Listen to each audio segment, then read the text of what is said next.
ஆதியாகமம் 8வது உன்னோட கூட உன் மனைவியும் உன் குமாரரும் உன் குமாரன் மனைவிகளும் வேலையை விட்டு புறப்படுங்கள். 8வது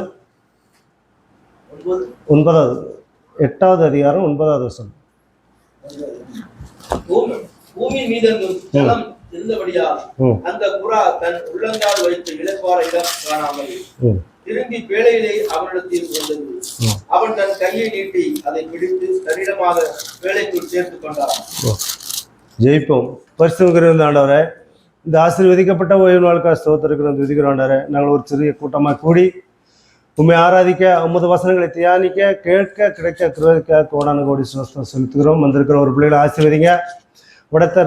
வர தடையா இருக்கிற பிள்ளைகளின் தடையை நீக்குங்க. சத்தியத்தை கேட்கும் நடக்கும் கிரிச்சிருங்க. இந்த ஆலோசனை கொடுக்க போகிற அடியனை மறைத்துக் கொள்ளுங்க. நீங்களே பேசுங்க. எனது நாவல்ல அமுத நாவை பேசட்டும். தகுந்த நேரத்திலே தகுந்த வசனங்களை கொண்டு இந்த ஆலோசனை செய்தி பூர்த்தி இருக்குமா ஜெயிக்கிறோம்.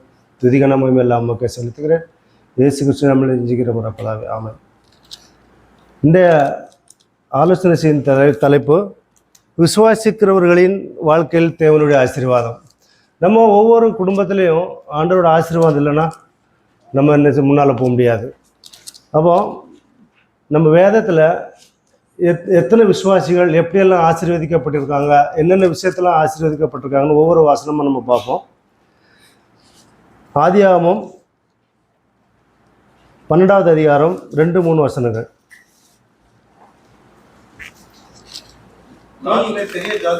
ஜாதியாக்கி ஆசீர்வதித்து பெருமைப்படுத்துவேன், ஆசீர்வாதம் இருப்பாய்.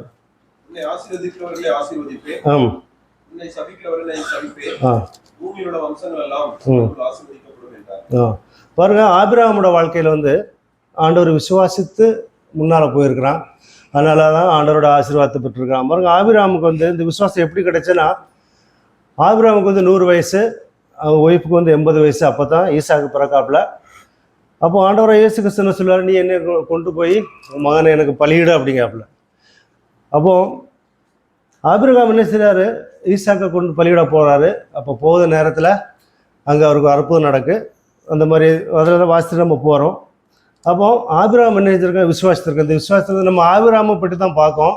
ஆனால் ஒரு குடும்பத்தில் பொறுப்பாக இருக்கிறவங்க வீட்டமாக இருக்காங்க. ஆபிரகாமில் வீட்டமாக நம்ம வீட்டில் எந்த ஒரு விஷயம் இருந்தாலும், பள்ளிகளோட படிப்பு இல்லைன்னா திருமண காரியங்கள் இல்லைன்னா நம்ம குடும்பத்தில் யாருக்காச்சும் எதுவும் செய்யணும் அப்படின்னா ஒரு ஹஸ்பண்ட் ஒய்ஃபும் 2 பேரும் ஆலோசித்து முடிவு எடுப்பாங்க.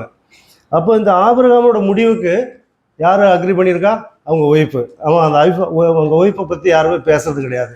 ஆபிரகாம் தான் இந்த மாதிரி விசுவாசம் நடந்தார் அப்படின்னு. அப்போ ஒரு குடும்பம் இருக்கிறது மனைவியும் கணவனுமா இருக்கிறாங்க. அப்போ அவங்க விசுவாசத்தினால இவர் ஆசீர்வாதப்பட்டிருக்கார். அடுத்து யோசேப்போட காரியத்தில் அவர் சோதனைகளிலும் ஆசீர்வாதப்பட்டிருக்கிறார். எடுத்து வாசிப்போம். ஆதியாகமம் 39 அதிகாரம் 2-3 வசனங்கள். ஆதியாகமம் 39வது அதிகாரம் 2-3 வசனங்கள். கர்த்தர் யோசேப்போடு இருந்தார். அவன் காரியசித்தியுள்ளவனானான். அவன் எகிப்தியனாகிய தன் எஜமானுடைய வீட்டில் இருந்தான். கர்த்தர் அவனோடு இருக்கிறார் என்றும் அவன் செய்கிற யாவையும் கர்த்தர் வாய்க்க பண்ணுகிறார் என்றும் அவன் எஜமான் கண்டு யோசேப்பினிடத்தில் தயவு வைத்து அவனை தனக்கு ஊழியக்காரனும் தன் வீட்டுக்கு விசாரணைக்காரனும் ஆக்கி தனக்கு உண்டான யாவற்றையும் அவன் கையில் ஒப்புவித்தான். ஓகே, இப்போ இந்த யோசேப்போட வாழ்க்கையை நம்ம பார்க்கும்போது அவருக்கு சோதனையிலும் ஆண்டவரோட ஆசீர்வாதம் அவங்க கூட இருந்துச்சு. ஆண்டவர் ஏகப்பட்ட சோதனை கொடுத்தாரு. இப்போ நம்ம குடும்பத்தில் நினச்சோம், நமக்கு எதுவும் ஒரு பிரச்சனை இங்கே இருக்கும்னா நம்ம என்ன செய்வோம், ஊரில் எதுவும் பிரச்சனை நம்ம ஃபோன் பண்ணி நம்ம சகோதரன்கிட்ட தான் கேட்போம், இந்த மாதிரி கொஞ்சம் ஹெல்ப் பண்ணுங்க அப்படின்னு. ஆனால் யோசேப்போட வாழ்க்கையில் என்ன செய்கிறாங்க, சகோதரனை கொண்டு போய் அவரை விற்றுட்டாங்க. அப்படி விற்றுருக்கும் போது இவர் என்ன செய்ய முடியும், ஒரே ஒரு வழி ஆண்டவராக இயேசு கிறிஸ்து தான். அவர்கிட்ட பின்பற்றி நடந்திருக்கிறாரு. அதனால அவர் நினைச்சிருக்காப்புல, கர்த்தர் யோசேப்போட இருந்தார், அவன் காரிய சுத்தியுள்ளவன் ஆனான். இப்போ நம்மளோட கம்பெனிலேயே நம்ம இங்கே வேலைக்கு வந்திருக்கிறோம். நம்ம வேலை செய்கிற ஒவ்வொரு இடத்துல நம்ம என்ன செய்யணும், காரிய சுத்தி உள்ளவங்களாக இருக்கணும். நம்ம மேனேஜராக இருந்தாலும் சூப்பர்வைசராக இருந்தாலும் அவங்க சொல்கிறதுக்கு கீழ்ப்படிந்து அவங்க என்ன விரும்புகிறாங்களோ அதை பற்றி நம்ம நடந்தோம்னா நம்ம வாழ்க்கையில் முன்னால் வர முடியும். அதுதான் இந்த யோசேப்பு காரியத்தை நம்ம படிக்க வேண்டியது இருக்குது. அடுத்து மோசையோட காரியத்தில் விசுவாசம் இருந்தான் மோசே. எடுத்து வாசிப்போம். எபிரேயர் 11:29. எபிரேயர் 11:29. 29. விசுவாசத்தினாலே சிவந்த சமுத்திரத்தை அவர்கள் சிவந்த சமுத்திரத்தை உலர்ந்த தரையாய் கடந்து போவது போல கடந்து போனார்கள். போனார்கள். எகிப்தியர் அப்படி செய்ய துணிந்து அழிந்து போனார்கள். ம் விசுவாசத்தினாலே போதும் போதும். பாருங்க, மோசேயோட வாழ்க்கையில ஆண்டவர் இயேசு கிறிஸ்து என்ன அவருக்கு சொல்லியிருக்கிறாரோ அந்த விசுவாசத்தில் நடந்து வந்திருக்காங்க. அவர் என்ன சொல்லியிருக்காரு, கானான் எகிப்துல இருந்து எல்லாத்தையும் கூட்டு போ அப்படிங்கிறாப்புல. ஆனால் மோசேக்கு தெரியும் அதுக்கு முன்னால சிவந்த சமுத்திரம் இருக்க கடக்க முடியாது. இருந்தாலும் ஆண்டவர் இயேசு கிறிஸ்து சொல்லியிருக்காரு எப்படி நம்மளை வழி நடத்துவார். நம்மளோட வாழ்க்கையில் இது மாதிரி தான். ஆண்டவர் நமக்கு ஏதாச்சும் ஒரு பிரச்சனை கொடுத்தாருன்னா அதில் ஏதாச்சும் ஒரு நன்மையும் கொடுப்பாரு. இந்த சிவந்த சமுத்திரம் சொல்லுறது நீங்கள் எல்லாம் பார்த்துருக்கீங்கன்னு தெரியல, நான் பல இடம் பார்த்துருக்கேன். எங்கள் பிளான்ட் ஒன்று ஜித்தாவில் இருக்குது. நான் அடிக்கடி போயிட்டு வரதுனால ஒரு சாயந்தரம் அப்படியே போய் இருந்துட்டு பார்ப்பேன். அப்போவெல்லாம் இந்த மோசை நடத்தி வந்த காரியங்களை நான் அங்கேருந்து யோசிப்பேன். அப்போது மோசை என்ன செய்கிறாரு, அவங்கள இந்த விசுவாசத்தினால அவங்களால நடத்தி வந்திருக்காரு. சிவந்த சமுத்திரம் 2வது அவங்கள நடத்தி வந்திருக்காரு. அடுத்து யோசுவோட காரியத்தில் எப்படி ஆசீர்வாதம் கிடைச்சிருக்கு அப்படின்னு பார்ப்போம். யோசுவா 1வது அதிகாரம் 8வது வசனம். இந்த நியாயப்பிரமாண புஸ்தகம் உன் வாயை விட்டு பிரியாதிருப்பதாக இதில் எழுதியிருக்கிறவர்களின்படி எல்லாம் நீ செய்ய கவனமாய் இருக்கும்படி இரவும் பகலும் அதை தியானித்துக் கொண்டிருப்பாயாக.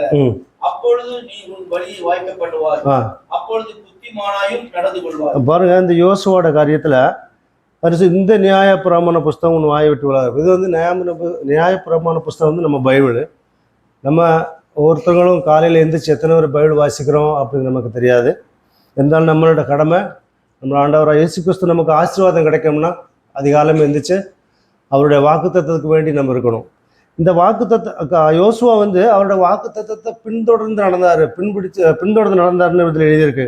இந்த வாக்குத்தத்தம்னு சொல்கிறது நம்ம ஒவ்வொருத்தரும் ஒவ்வொரு டிசம்பரில் ஜனவரி 1ஆம் தேதி ஆண்டவருடைய வாக்குத்தத்தத்தை நம்ம அந்த ஒரு ஸ்ட்ரீட் எடுக்கும். டெய்லி அந்த வாக்குத்தத்தை பின்தொடர்ந்து யார் நம்ம ஜெயிக்கும் அப்படின்னு தெரியல. அப்படி ஜெயிக்கலன்னா இனிமேல் பின்தொடருவோம். அது இல்லாமல் ஒரு வருஷம் ஜனவரி 1ஆம் தேதி நம்ம ஒரு முடிவு எடுப்போம். இந்த வாக்குத்தத்தம் இந்த மாதிரி இந்த வருஷம் நம்ம இப்படி இருந்தேன், இந்த வருஷத்தை நான் இப்படி மாற போகிறேன், இல்லை புதுசாக இப்படி தொடங்க போகிறேன், பழச இந்த மாதிரி தொடங்கினதை விட்டு மாற போகிறேன் அப்படின்னு நம்ம நினைப்போம். இருந்தாலும் ஒரு வாரம் 2 வாரம் 1 மாதம் ஆனோடனே அந்த வாக்குத்தத்தை மறந்துடுவோம், நம்ம முடிவெடுக்க வந்துடுவோம். அப்போ யோசுவா அவரோட வாக்குத்தத்தை பின்தொடர்ந்தனால தான் அவரோட குடும்பத்தில் ஆசீர்வாதம் கிடைச்சிச்சு. அடுத்து தானியேல் ஒரு ஜெப வீரர் அப்படின்னு எல்லாத்துக்குமே தெரியும். அவர் வாழ்க்கையில் ஆண்டவர் இயேசு கிறிஸ்து எப்படி ஆசீர்வதிச்சாரு அப்படிங்கிறத ஒரு வசனத்தில் கூட வாசிப்போம். தானியேல் 6வது அதிகாரம் 22-23 வசனங்கள். தானியேல் 6வது அதிகாரம் 22-23 வசனங்கள்.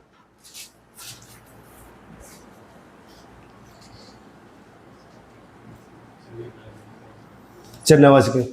சிங்கங்கள் என்னை சேதப்படுத்தாதபடிக்கு தேவன் தம்முடைய தூதனை அனுப்பி அவைகளின் வாயை கட்டி போட்டார்.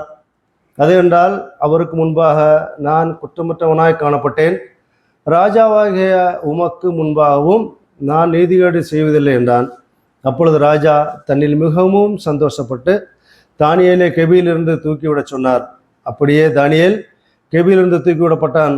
அவன் தன் தேவன் பேரில் விசுவாசித்தபடியால் அவன் ஒரு சேதம் காணப்படவில்லை. பாருங்க, நம்மளோட காரியத்தில் இந்த மாதிரி தான் ஏகப்பட்ட பிரச்சனைலாம் வரும்போது நம்ம என்ன செய்யணும், ஜெபம் பண்ணணும். நமக்கும் ஆண்டவரை இயேசு கிறிஸ்துக்குள்ள ஒரே ஒரு தொடர்பு ஜெபந்தான். என் வாழ்க்கையை நான் அதிகமாக அனுபவிச்சிருக்கேன் இந்த ஜெபத்தை குறித்து. பிள்ளைகளுக்காக இருந்தாலும் சரி, குடும்பத்துக்குனாலும் சரி, வேலையினாலும் சரி, எந்த ஒரு பிரச்சனை இருந்தாலும் ஆண்டவர்கிட்ட ஜெபம் பண்ணுவேன். ஜெபம் பண்ணும்போது அதுக்கு நல்ல முடிவு இருக்குது, நல்ல தீர்மானம் இருக்குது, நல்லா நடத்தி வந்தார். அப்போ தானியேல் நினைச்சீங்க சிங்கக்கபில போடும்போது தானியேல் ஜெபிக்கான். அதனால ஆண்டவர் இயேசு கிறிஸ்து தேவன் தம்முடைய தூதனை அனுப்பி அவைகளின் வாயை கட்டி போட்டார். இப்போ நமக்கு எதிராக யாராச்சும் ஒரு சண்டை போட்டாங்கனாலும் தூசண வார்த்தையாச்சும் பேசினாங்கன்னா நம்ம அமைதியாக ஜெபத்தில் இருந்தோம்னா அந்த வார்த்தையில் அவங்க மாறி நிற்பாங்க. அடுத்து யோபோட வாழ்க்கையில் ஆண்டவர் இயேசு கிறிஸ்து எப்படி ஆசீர்வாதத்தை கொடுத்தாரு அப்படின்னு பார்ப்போம். யோபோட வாழ்க்கைன்னு சொல்லும்போது எல்லாருமே தெரிஞ்சிருக்கும், ஒரு துன்பமான வாழ்க்கை. ஒரே நேரத்தில் குடும்பம் எல்லாம் இழந்தார், அவர் ஆஸ்தி எல்லாமே இழந்தார். இருந்தாலும் அவர் என்ன செஞ்சார், துன்பத்திலும் ஆண்டவரோட விசுவாசமாக இருந்தார். அதனால அவர் வாழ்க்கையில் சிறப்பாக இருந்தார். யோபு 42வது அதிகாரம் 10வது வசனம் என்ன எழுதிருக்கு வாசிப்போம். யோபு 42:10. யோபு தன் சிநேகிதருக்காக வேண்டுதல் செய்தபோது கர்த்தர் அவன் சிறையிருப்பை மாற்றினார். யோபுக்கு முன் இருந்த எல்லாவற்றையும் பார்க்கிலும் கர்த்தர் அவனுக்கு தந்தளினார். அந்த யோபோட காரியத்தில் நான் படிக்கும்போது நம்மெல்லாம் படுத்த கஷ்டங்களும் துன்பங்களும் எவ்வளவோ லேசானது அப்படின்னு தான் நினைப்பேன்.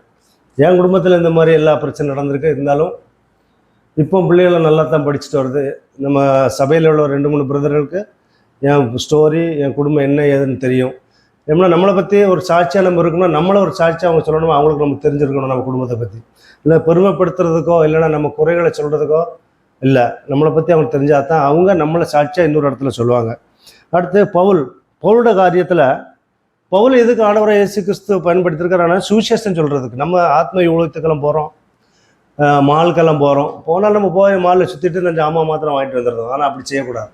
அங்கே போய் நம்மளை மாதிரி ஒரு தமிழாளி யாரும் பார்த்தாங்கன்னா அவங்கள பார்த்து பேசி, ஃபேமிலியாக போனீங்கன்னா ஃபேமிலி உள்ளவங்கள பார்த்து பேசி, அம்மா நீங்கள் தமிழை என்னென்னு கேட்டு நம்ம சத்தியத்தை சொல்லணும்.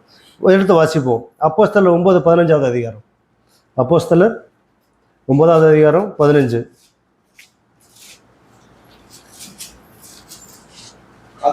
அதற்கு கர்த்தர், நீ போ, ராஜாக்களுக்கும்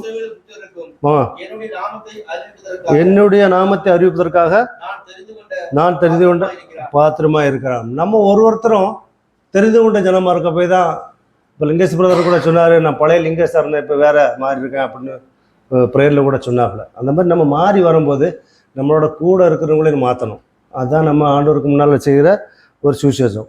ஆசீர்வாதம் என்பது தேவனுடைய கிருபை, பாதுகாப்பு, சமாதானம் மற்றும் பிரசன்னம் நம்ம வாழ்க்கையில் இருப்பதாகும். இப்போ நோவா போலவும் யோசேப்பு போலவும் வழி நடத்துவார். நமக்கு புரோட்டோகால் பிரகாரம் அதிக டைம் எடுக்கக்கூடாது, அதனால் சீக்கிரம் முடிச்சுக்கிறேன். ஒரு மனிதன் ஆசீர்வாதம்னு சொல்கிறது, எத்தனையோ பேர் நம்ம இப்போ இங்கே கூடியிருக்கோம், இது ஒரு பெரிய ஆசீர்வாதம். தேவனின் மந்தையில் எத்தனையோ ஆளுகளுக்கு வந்து லீவு கிடைக்காது, ஃப்ரைடே நம்மளுக்கு லீவு கிடச்சிருக்கு. எத்தனையோ பேருக்கு டிரான்ஸ்போர்ட் வசதி இருக்காது, நமக்கு அது வசதி கிடச்சிருக்கு. அப்போ தேவனின் மத்தியில் நம்ம கூடியிருக்கோம்னா நம்ம ஆண்டவரோட ஆசீர்வாதத்தினால் அதை கூடியிருக்கோம். நம்மளுக்கெல்லாம் நல்ல சேலரி கிடைக்கும். அப்போ அது ஒரு ஆண்டவரோட ஆசீர்வாதம். அதுவும் இல்லாமல் நம்ம சம்பளம் வாங்கணும்னா மாதத்தில் ஒரு நாள் பைசா அனுப்பிவிட்ருந்தோம். அந்த 30 நாளும் நம்ம வீட்டில் உள்ள ஒய்ஃபாரெலாம், அக்கா அம்மா யாராச்சும் எண்ணி செலவழிக்கிறது, அது ஒரு ஆசீர்வாதம். அதில் சொல்லியிருக்கு, நம்ம கடன் வாங்காதிருப்பாய் கடன் கொடுப்பாய் அப்படின்ட்டு இருக்கு. அப்போது டைம் அதனால் இந்த ஆலோசனை செய்த முடிக்கிறேன். ஜெபிப்போம். பரிசுத்தம் வந்திருக்கிற ஒரு பிள்ளைகளை ஆசீர்வதிங்க. இந்த ஆலோசனை செய்தி வந்திருக்கிற பிள்ளைகளுக்கு பிரயோஜனமாக இருக்கும் என்று விசுவாசிக்கிறேன்.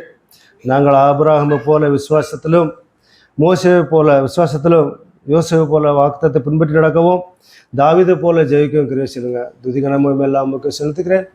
இயேசு கிறிஸ்துவின் நாமத்தில் ஜெபிக்கிற பரமபிதாவே, ஆமென்.